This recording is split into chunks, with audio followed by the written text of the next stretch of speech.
Like the video, subscribe to the channel and press the bell icon for latest video updates.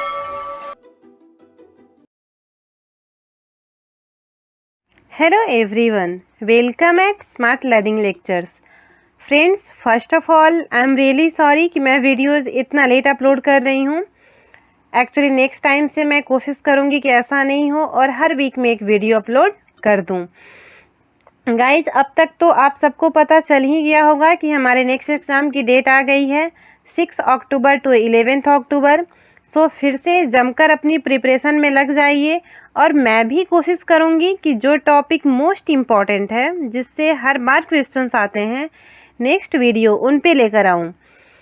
और guys, आज की जो हमारी video है वो हमारे NTA-NET 2020 के जो एग्ज़ाम में साइकोलॉजी पेपर के क्वेश्चंस आए थे, उन्हीं में से कुछ क्वेश्चंस है जिनको आज भी मैं सॉल्व करूँगी। तो आइए स्टार्ट करते हैं आज की वीडियो। ये क्वेश्चन असर्शन रीजन का क्वेश्चन है। असर्शन है many companies now enable their employees to share profits or even to participate in company ownership। यानी आजकल ऐसा हो रहा है कि कई सारी कंपनियां अपने एम्प्लॉय को सैलरी के बजाय कंपनी के ऑनरशिप में पार्टनर बनाने या फिर जो भी प्रॉफिट होगा उसमें इतना परसेंट आपका, इतना मेरा होने का प्रस्ताव रखती है। यहाँ असर्शन करेक्ट है क्योंकि सच में आजकल बहुत सारी कंपनियां यही कर रही हैं। रीजन है workers productivity boost reward from employers. यानी आजकल अगर ज़्यादातर देखें तो ऐसा इसलिए हो रहा है क्योंकि यह एक तरह से एम्प्लॉय को रिवार्ड देने, उसकी प्रोडक्टिविटी को बूस्ट करने का सबसे अच्छा आइडिया है। क्योंकि फिक्स सैलरी पर एम्प्लॉय सिर्फ उतना ही काम करेगा, बट जब उसे ये पता रहे कि अगर कंपनी को प्रॉफिट ज़्यादा हो तो उसे भी ज़्यादा इनकम हो तो वो ज़्यादा काम करेगा। सो यहाँ असर्शन रीजन दोनों सही है और रीजन असर्शन को एक्सप्लेन कर रहा है। सो हमारा ऑप्शन 1 सही होगा। ये क्वेश्चन है total cholesterol is determined by adding which of the following values. यानी इस क्वेश्चन में पूछ रहा है कि टोटल कोलेस्ट्रॉल का निर्धारण किस वैल्यू को ऐड करके किया जाता है। एक्चुअली कोलेस्ट्रॉल हमारी बॉडी में फंक्शंस के लिए एक काफ़ी इम्पॉर्टेंट सब्सटेंस है। यह लीवर में फॉर्म होता है, साथ ही हम जो भी खाते हैं उससे आता है। यह हमारे नर्व्स को प्रोटेक्ट करता है, डाइजेशन में हेल्प करता है, बट यह तभी सही है जब इसका प्रॉपर लेवल हो, नहीं तो यह हार्ट डिजीज और स्ट्रोक का कारण हो सकता है। कोलेस्ट्रॉल का रेशियो जब प्रॉपर सही हो तो इसे गुड कोलेस्ट्रॉल और सही नहीं हो तो बैड कोलेस्ट्रॉल कहा जाता है।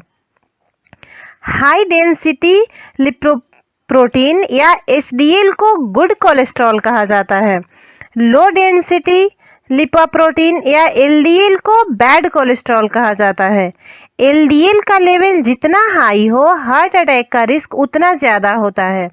हमारा क्वेश्चन है टोटल कोलेस्ट्रॉल का निर्धारण कैसे किया जाता है। कोलेस्ट्रॉल चेक करने पर एक नंबर मिलता है जो टोटल कोलेस्ट्रॉल को बताता है। उनमें से एक HDL लेवल के लिए और एक LDL लेवल के लिए होता है। टोटल कोलेस्ट्रॉल का निर्धारण इन्हीं HDL LDL के नंबर्स को ऐड करके होता है। इसके साथ ही ट्राइग्लिसराइड्स फैट का एक फॉर्म है जो ब्लड में पाया जाता है। टोटल कोलेस्ट्रॉल में लगभग 20% ट्राइग्लिसराइड्स भी होता है। सो यहाँ इस क्वेश्चन का आंसर होगा option 4, HDL plus LDL plus 20% of triglycerides. ये क्वेश्चन है immediately after an action potential the cell does not produce another action potential due to. यानी एक्शन पोटेंशियल के जस्ट बाद सेल्स जो हैं वो दूसरे एक्शन पोटेंशियल प्रोड्यूस नहीं करते हैं। ऐसा क्यों होता है? यह क्वेश्चन हमारे सिलेबस के यूनिट 2 से लिया गया है। जब एक न्यूरॉन्स दूसरे न्यूरॉन्स के बीच में सूचनाओं का ट्रांसमिशन होता है तो उस प्रक्रिया को एक्शन पोटेंशियल या जनरली नर्व इम्पल्स के नाम से जाना जाता है। जब न्यूरॉन्स रेस्टिंग पीरियड में होते हैं तो उनके सेल मेम्ब्रेन में निगेटिव इलेक्ट्रिकल चार्ज होता है और उनके बाहर पॉजिटिव इलेक्ट्रिकल चार्ज ज़्यादा होता है। न्यूरॉन्स के भीतर इलेक्ट्रिकल चार्ज -70 मिलीवोल्ट होता है और इसका कारण है न्यूरॉन्स के सेल के भीतर बाहर sodium, potassium, organic anion, chloride ions का होना। ऑर्गेनिक एनियन सिर्फ सेल के भीतर ही पाया जाता है और बाकी तीनों आयंस सेल के बाहर भीतर दोनों जगहों पर पाए जाते हैं।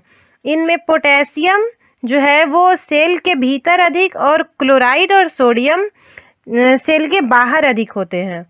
सोडियम और पोटेशियम पॉजिटिव चार्ज होते हैं, organic anion chloride negative charge होते हैं। जब सोडियम झिल्ली के भीतर आते हैं तो बहुत कम समय यानी लगभग 1 मिलीसेकेंड के लिए झिल्ली के भीतरी भाग पॉजिटिवली चार्ज हो जाते हैं और न्यूरॉन्स के भीतर +50 मिलीवोल्ट तक परिवर्तन हो जाता है। इसे ही एक्शन पोटेंशियल कहा जाता है। इसे पॉजिटिव निगेटिव चार्ज के वितरण को पोलराइजेशन कहा जाता है। जब न्यूरॉन्स में एक्शन पोटेंशियल एक बार होता है तो 0.5 से 2 मिलीसेकेंड तक न्यूरॉन्स को फिर से उत्तेजित नहीं किया जा सकता है। इस पीरियड को एब्सोल्यूट रिफ्रैक्टरी पीरियड यानी निरपेक्ष दुर्दम्य अवधि कहा जाता है। सो यहाँ इस क्वेश्चन का आंसर होगा ऑप्शन 1, एब्सोल्यूट रिफ्रैक्टरी पीरियड। यह क्वेश्चन है which of the following personality test use lie scale, यानी इस क्वेश्चन में हमें बताना है कि इनमें से किसमें लाई स्केल यानी झूठ मापनी का यूज होता है। फर्स्ट ऑप्शन है Rotter's locus of control scale. यह स्केल 1966 में जूलियन बी रॉटर द्वारा डेवलप किया गया था। इसे internal external locus of control कहा जाता है।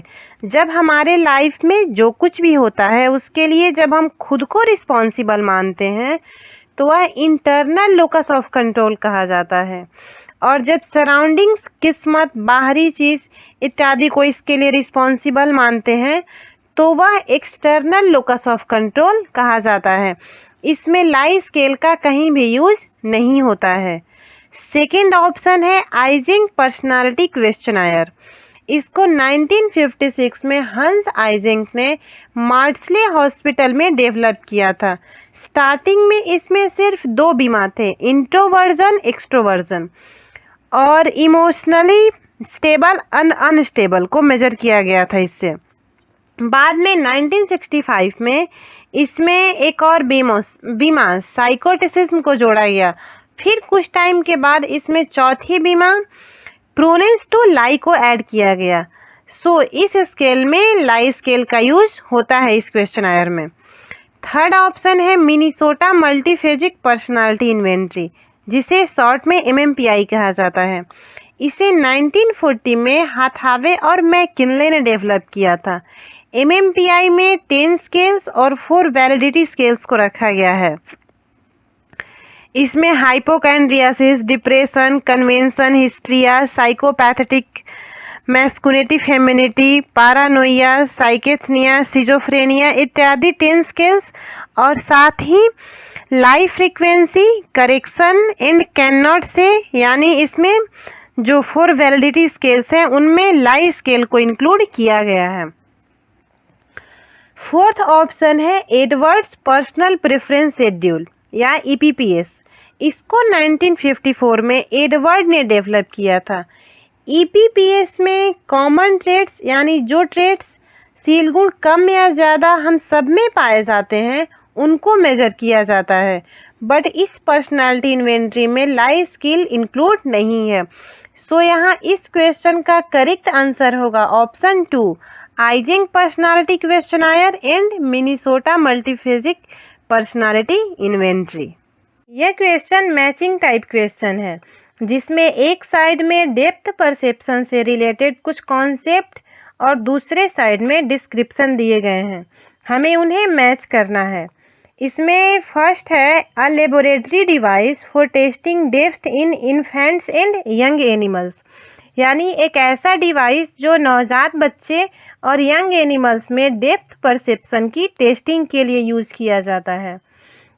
इस डिवाइस को विजुअल क्लिप और इसे हिंदी में चाक्षुष भृगु कहा जाता है। सो यहाँ इसका ऑप्शन 4 विजुअल क्लिप सही है। दूसरा है refers to the difference in two eyes location of corner angles, और थर्ड है refers to 2 points which fall on non corresponding retinal positions, one nearer and the other further। Actually retinal disparity 2 types की होती है, vertical और horizontal. जब एक ही object को दोनों आँखों से देखते हैं तब उस ऑब्जेक्ट के कॉर्नर से दोनों आँखों पर बनने वाला एंगल सेम ना होकर डिफरेंट होता है, इसे वर्टिकल डिस्पैरिटी कहा जाता है। हॉरिजॉन्टल डिस्पैरिटी में एक ही ऑब्जेक्ट का फिक्सेशन पॉइंट दोनों आइज में सेम नहीं होता, एक का लेफ्ट और दूसरे का राइट होता है, बट हम ऑब्जेक्ट को दोनों आइज से एक ही जगह पर देख पाते हैं। सो यहाँ पे ऑप्शन बी का करेक्ट मैच है वर्टिकल डिस्पैरिटी और ऑप्शन सी का करेक्ट मैच है हॉरिजॉन्टल डिस्पैरिटी। फोर्थ है perceptual adaptability to adjust to an artificially displaced visual field, यानी परसेप्चुअल एडेप्शन यानी प्रत्यक्षीय अनुकूलन हमारी बॉडी की एक ऐसी एबिलिटी है जिसमें आर्टिफिशियली डिस्प्लेस्ड विजुअल फील्ड को एडजस्ट कर लेना और एडेप्ट कर लेना सम्मिलित है। सो यहाँ पे इसका करेक्ट ऑप्शन होगा ऑप्शन 4, साथ ही इस क्वेश्चन का आंसर होगा ऑप्शन 4।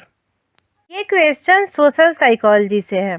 क्वेश्चन है what is the correct sequence of decision making perspective of prosocial behaviour to help a person in distress, यानी यदि कोई पर्सन किसी की हेल्प करने की सोचता है तो यह डिसीजन वो कैसे लेता है, कौन कौन से स्टेप्स फॉलो करता है, उसका एक सही सीक्वेंस में उसे अरेंज करना है। जब भी किसी पर्सन की हेल्प करने की हम सोचते हैं तो सबसे पहले उसकी नीड्स को समझने की कोशिश करते हैं, यानी उसे किस टाइप की हेल्प चाहिए, मेंटली, फिजिकली, फाइनेंशियली। देन जब हम उसके नीड्स को समझ लेते हैं, परसीव कर लेते हैं, तब हम उससे खुद से रिलेट करते हैं, यानी उसकी उस टाइप की हेल्प करना हमारी रिस्पॉन्सिबिलिटी है या नहीं। जब हम उसे अपनी रिस्पॉन्सिबिलिटी समझ लेते हैं तब उसकी हेल्प करने में लगने वाले कॉस्ट और बेनिफिट्स को इवेलुएट करते हैं, यानी अगर हम उसे फिजिकली हेल्प कर रहे हैं तो कितना टाइम लगेगा, कितनी एनर्जी लगेगी, फाइनेंशियली कर रहे हैं तो कितना कॉस्ट लगेगा, etc।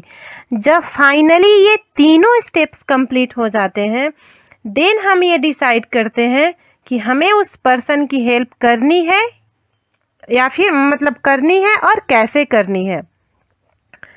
सो यहाँ पे इस क्वेश्चन का करेक्ट ऑप्शन होगा ऑप्शन 4। यह क्वेश्चन है a researcher is studying group process of software startup developers bye staying with them and like them for 6 months, which of the following is used by हर। इस question में पूछ रहा है कि एक रिसर्चर सॉफ्टवेयर स्टार्टअप डेवलप करने के लिए एक ग्रुप पर स्टडी कर रही है जिसके लिए वह 6 months तक उनके साथ उनके बीच में रहती है। वह कौन सी थ्योरी पर स्टडी कर रही है? ऑप्शंस है grounded theory, ethnography, narratives and phenomenological research. Grounded theory एक ऐसा रिसर्च मेथड है जिसमें डेटा के व्यवस्थित एकत्रीकरण और विश्लेषण के थ्रू थ्योरी डेवलप की जाती है। यह क्वालिटेटिव रिसर्च का पार्ट है।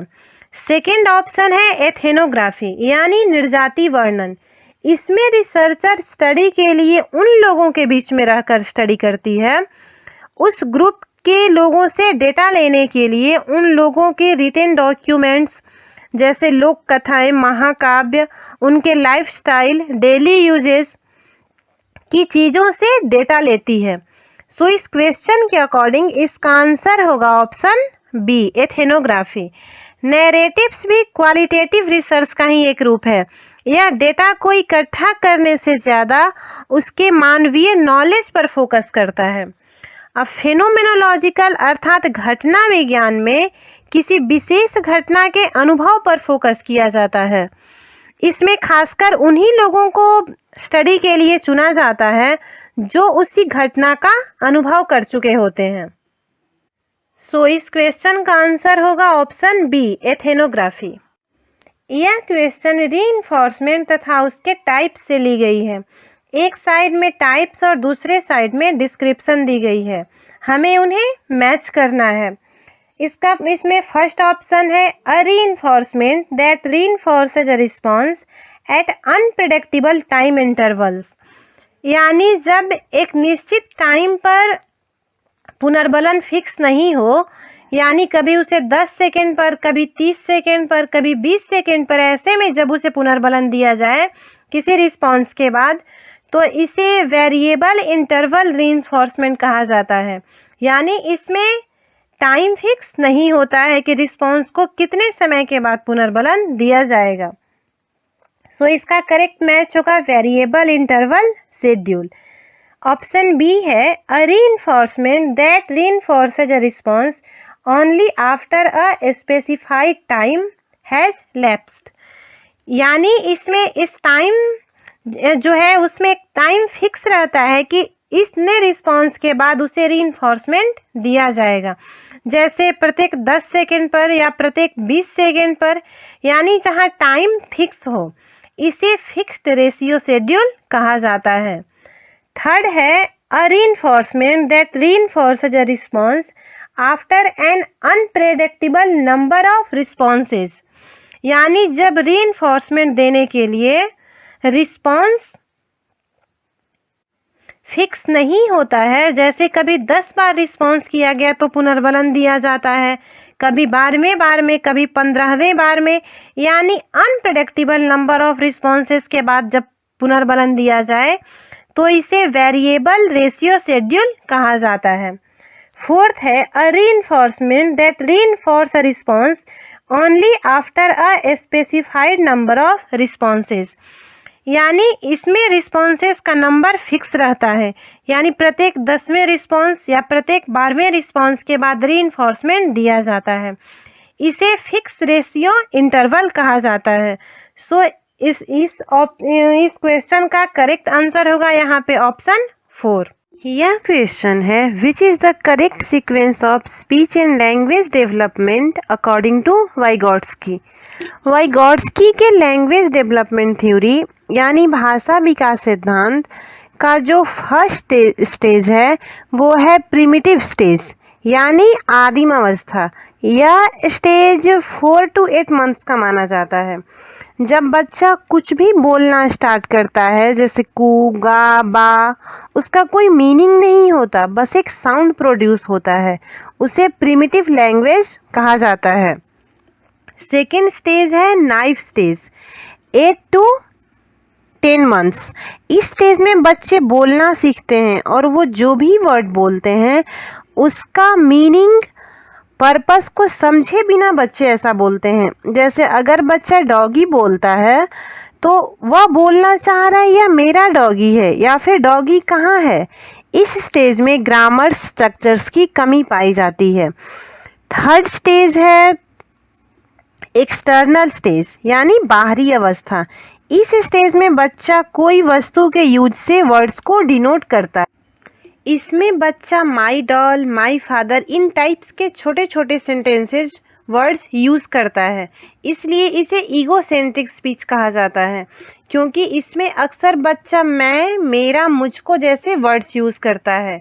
फोर्थ स्टेज होता है इन ग्रोथ स्टेज। इस स्टेज में बच्चा जो कुछ भी पिछले स्टेज में लर्न किया होता है उसको इंटरलाइज करना स्टार्ट करता है। सो यहाँ इस क्वेश्चन का आंसर होगा ऑप्शन 2। यह क्वेश्चन है arrange the pairings of US and CS in classical conditioning in terms of onset of US in relation to CS starting form.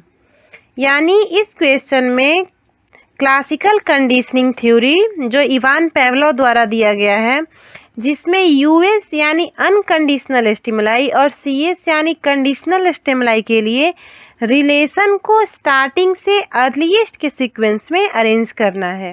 यानी कौन से सीक्वेंस में सबसे अधिक प्राणी रिस्पॉन्स करता है। इसमें फर्स्ट ऑप्शन है बैकवर्ड टेम्परल सीक्वेंस। इसमें यूसीएस यानी जो डॉग फूड है उसको पहले और सीएस यानी बेल को फूड देने के बाद बजाया जाता है। इसमें कंडीशनिंग सबसे कम होता है। सेकंड है साइमल्टेनियस यानी समकालिक।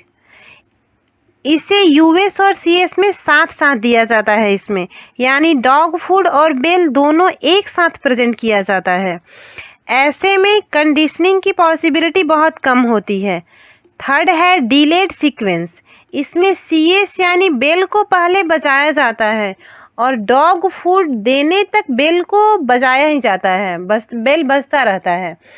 इसमें भी कंडीशनिंग बहुत कम होता है। फोर्थ है ट्रेस सीक्वेंस।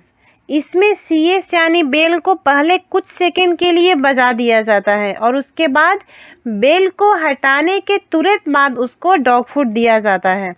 इसमें कंडीशनिंग की पॉसिबिलिटी सबसे अधिक होती है क्योंकि बेल बजने के बाद डॉग को फूड दिया जाता है, जिससे उसे बेल से एक क्लू, एक उसको संकेत मिल जाता है कि उसे अब भोजन मिलेगा।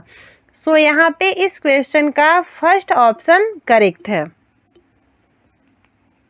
इसी के साथ ये 10 क्वेश्चंस कंप्लीट होते हैं। अगर इनसे रिलेटेड कोई भी क्वेरी हो तो प्लीज़ कमेंट करें और गाइस वीडियो यूज़फुल लगे तो इसे प्लीज़ लाइक एंड शेयर करें। Thank you for watching.